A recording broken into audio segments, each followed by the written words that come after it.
هي الهدف اللي كنا نسعى إليه بالقضاء على الاستعمار والقضاء على الاستغلال.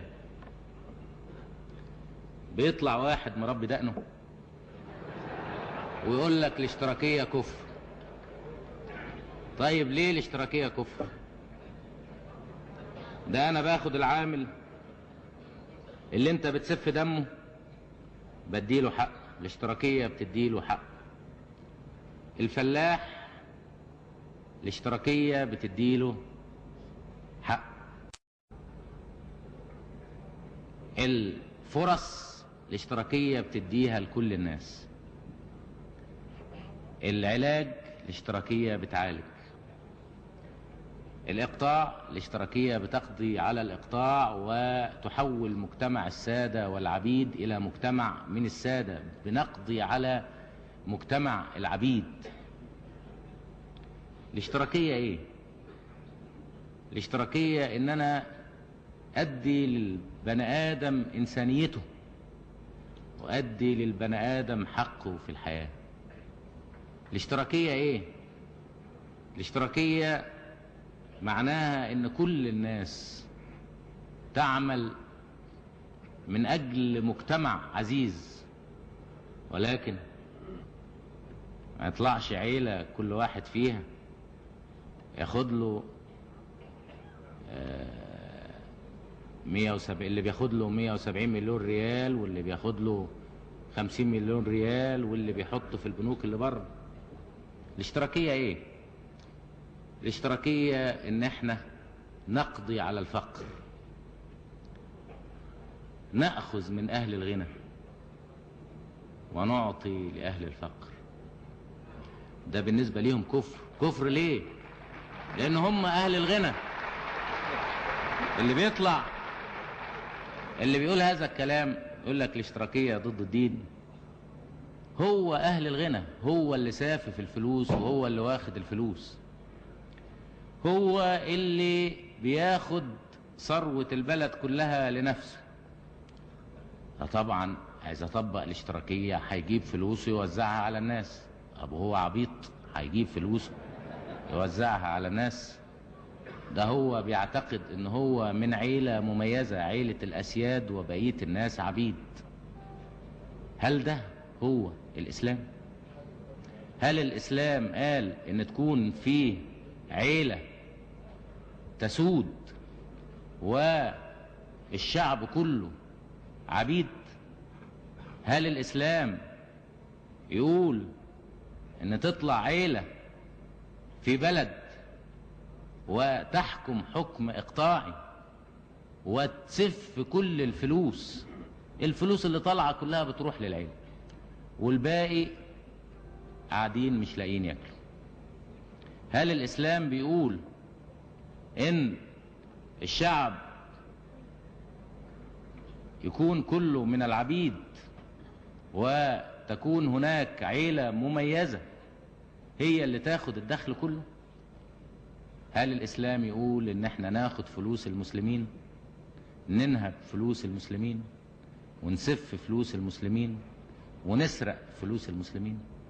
الحقيقة أبو دقن ده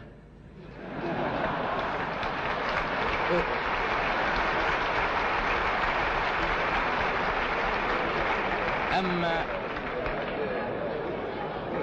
بيطلع بيتكلم هذا الكلام هو عايز يستغفل الناس وعايز يضحك على الناس، عايز الناس يقولوا له انت امير المؤمنين دقنك طويلة وسافف فلوسنا ونسلم لك بانك تربي دقنك وتسف فلوسنا لان الاسلام بيقول كده. ولكن انا بقول ان الناس مش هيقولوا كده، وزي ما نتفوا دقون الرجعيين كلهم هينتفوا دقن، لان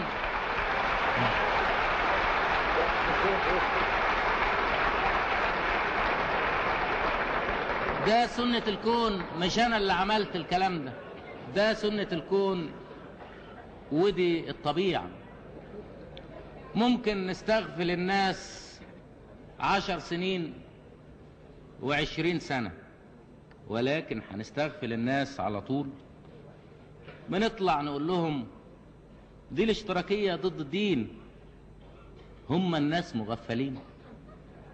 بنطلع نقول لهم الاشتراكية ضد الدين، والناس طبعا النهاردة كل واحد عنده راديو ترانزستور وبيسمع وبيقول والله الاشتراكية تكافؤ الفرص، الاشتراكية مساواة، مفيش أمير ولا فيش غفير ولا فيش صاحب السمو ولا صاحب الجلالة ولا فيش واحد بدقن وواحد ملوش، ما هياش أبدا مختلفة، عملية كلها مساواة.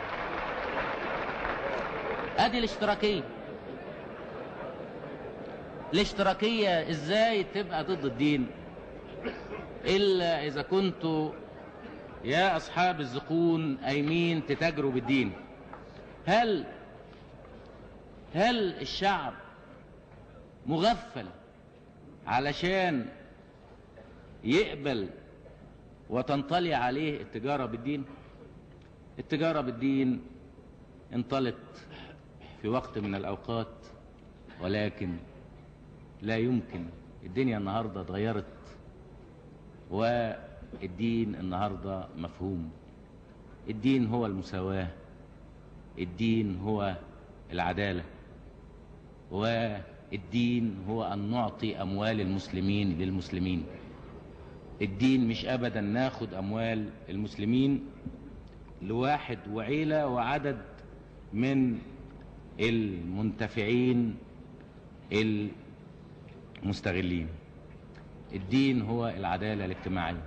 اللي عايز يطبق الإسلام، اللي عايز يطبق الإسلام